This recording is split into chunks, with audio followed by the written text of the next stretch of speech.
Hello everyone and welcome to another Getting Stuff Painted, my bi-weekly give or take update on the various miniatures I've been getting painted for the channel for the games we cover here. It hasn't actually been 2 weeks, I'm pretty sure it's only been a week.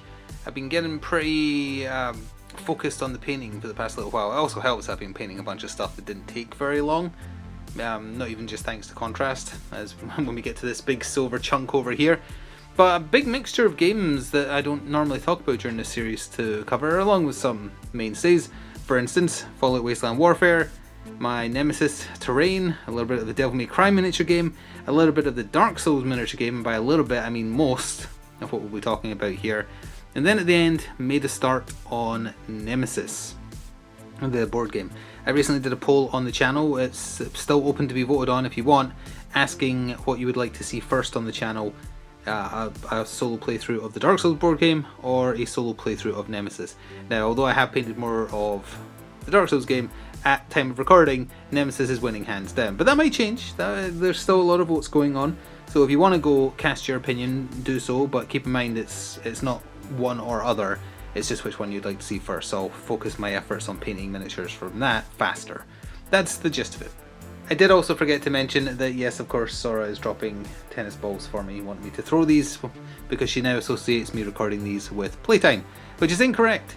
Also just noticed there's a white bit of dust on the last miniature I'm going to talk about, but it's bothering me, so I want to move it now before I talk about it. There we go. As usual, we are going from left to right, starting with two more Protectrons, sorry, Securitrons? I always get them confused now that they exist in the New Vegas style. Whichever, the robots from Fallout Wasteland Warfare 2, which I talked about early on in this series, and because I had the pack, and as I think I talked about last time, I found while during my spring cleaning a pack of these robots from Fallout Wasteland Warfare that had fallen down the back of something and had been lost for over a year. So I decided, yeah, get them painted because then I can do some robot themed story kind of battles for Wasteland Warfare. So we'll talk about these real quick, because I have talked about them, although it was a while ago. All contrast work, mostly, apart from the silver on these. This was Plaguebearer Flesh with Agrax Earthshade over the top, and this was a Thermatic Blue with Agrax Earthshade over the top. Other than that, Black Templar contrast for the black parts of the metal, Leadbelcher Silver, and again, just a little bit of non-oil on the silver as well instead of the Agrax Earthshade. Their bases, the cobblestone is Basilicanum. Paint did not stick in a lot of the areas on them, but you know, at this point I've just given up with Wasteland Warfare miniatures being perfect if you're using contrast, because the paint just does not stick to them. So that, along with the two I already had, means that we've got 4 of these that can appear in a battle report now, and there is still the 3 Assaultrons, I think, which would bring us up to a total of 6, although they're pretty deadly, so I don't think you could ever include all 6 in a battle unless it was going up against some serious firepower. Let's also quickly cover the scenery. I picked up a bunch of, actually I think I might have an unpainted one here. Yes I do.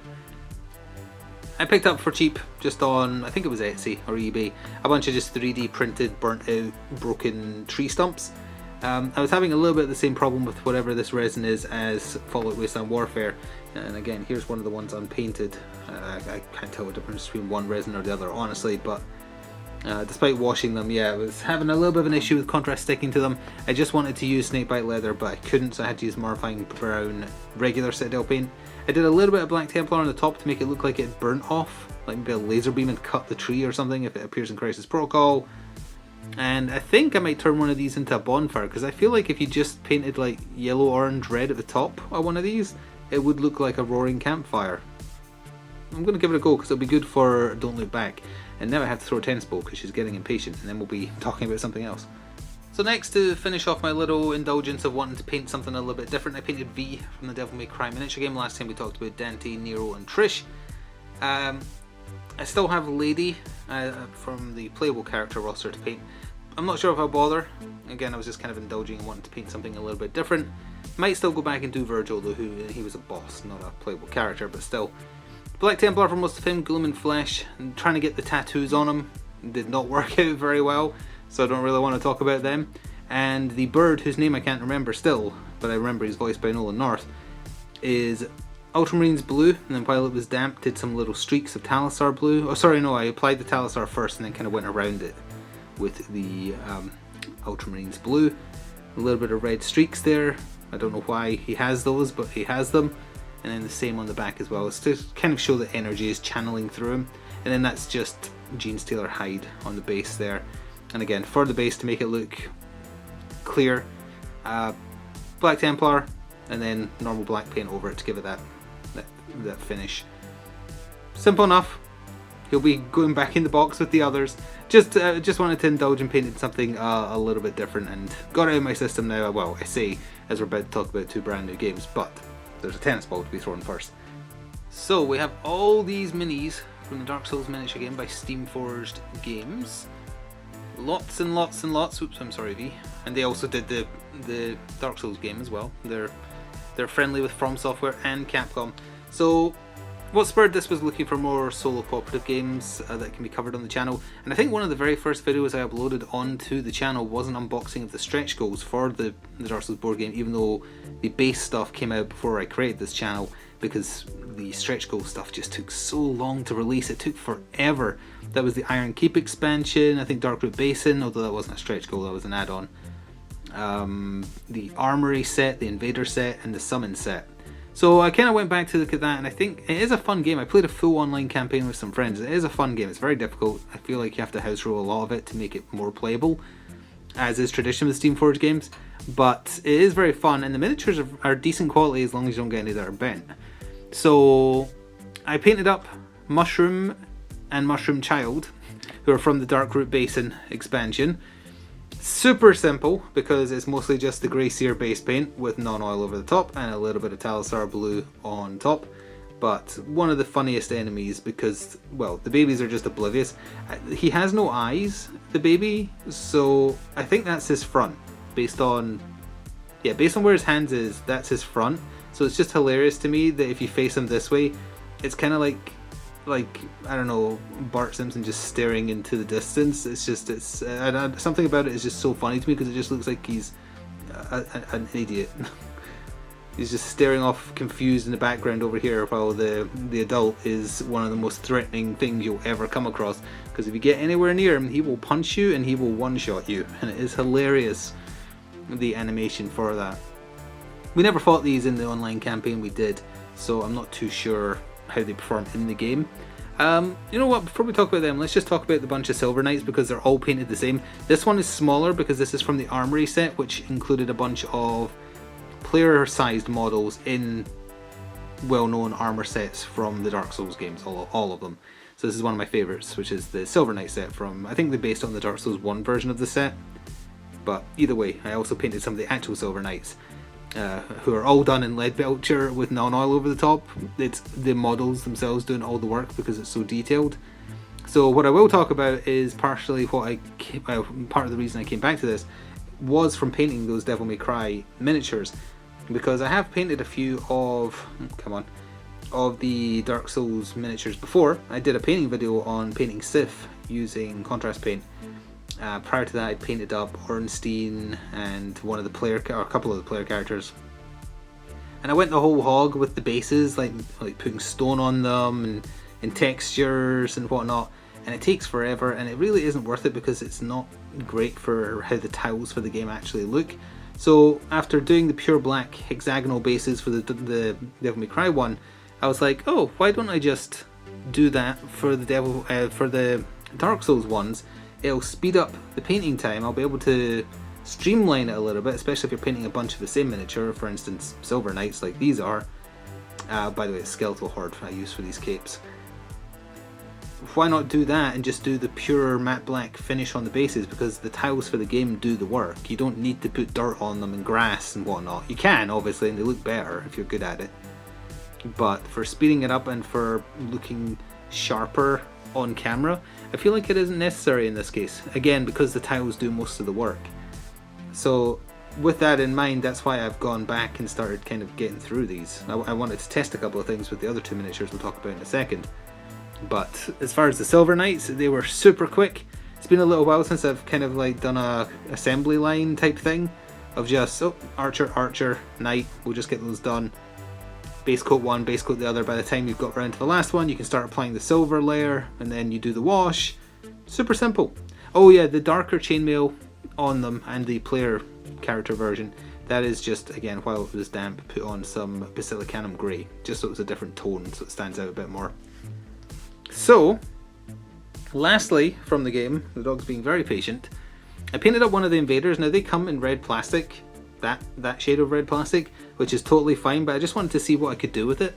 So I base coated it in Blood Angels Red, the normal Citadel paint. Then I dry brushed it with Grey Sear, and then did non-oil over the top. It's super simple effect. I think it works okay. I think it can probably be done better with maybe like actual... Did I say edge highlighting? I meant dry brushing. If you did edge highlighting, I think it would look better than if you did the dry brushing method. Again, also you could totally just leave it as red plastic. It wouldn't make a difference really. But I like the textured look this gave. And this is he's from the Darkroot Basin area. He's a merchant, but you can make him mad at you. I think. I barely remember. And my other favourite armour set, along with the silver armour set, is of course the Katarina armour set from Onion Knight, who sadly came with a bent sword that I still have not done anything to fix, but whatever, it's just going to be like that forever now. His armour I think I did with Skeletal Horde and then Agric Earthshade over the top to add a little bit of definition. His armour changes colour in every Dark Souls game. Like in one of them it's pure silver, and one of them it's kind of like eggshell white, and then the one I went with, which I think is Dark Souls 2 version, it's kind of creamy coloured, or tan coloured.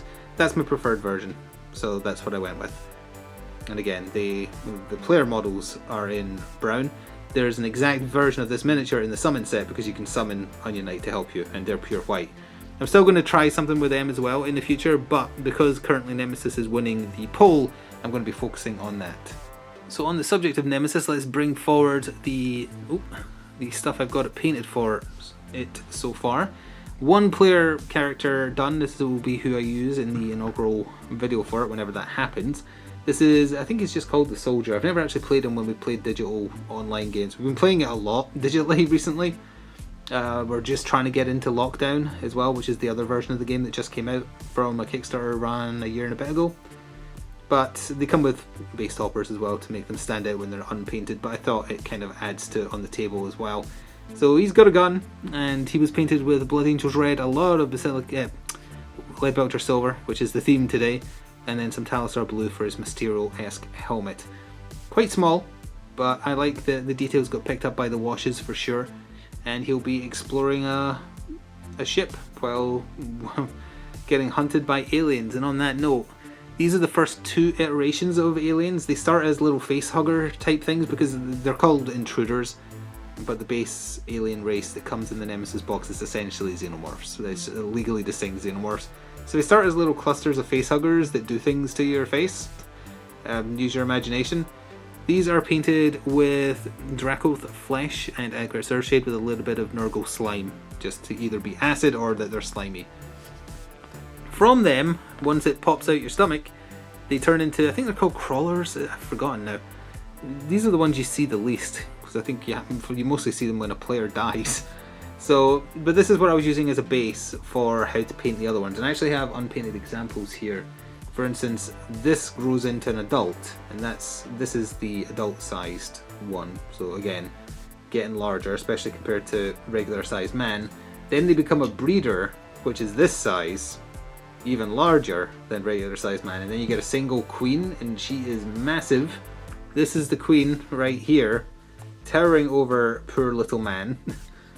Very, very large, very, very well sculpted as well. I like it a lot. So this was my test run for how I'm going to paint these. I think I went a bit heavy-handed with the shading, but I might stick with it. I've got an adult on the table that's partially through painting, so that'll give it's in a different pose than the one I just showed off. So we'll see how it works out. So what I did with it is Grey Sear base, and then I dry brushed on Necron Metal, I think it's called. It's one of the dry brush paints Citadel does.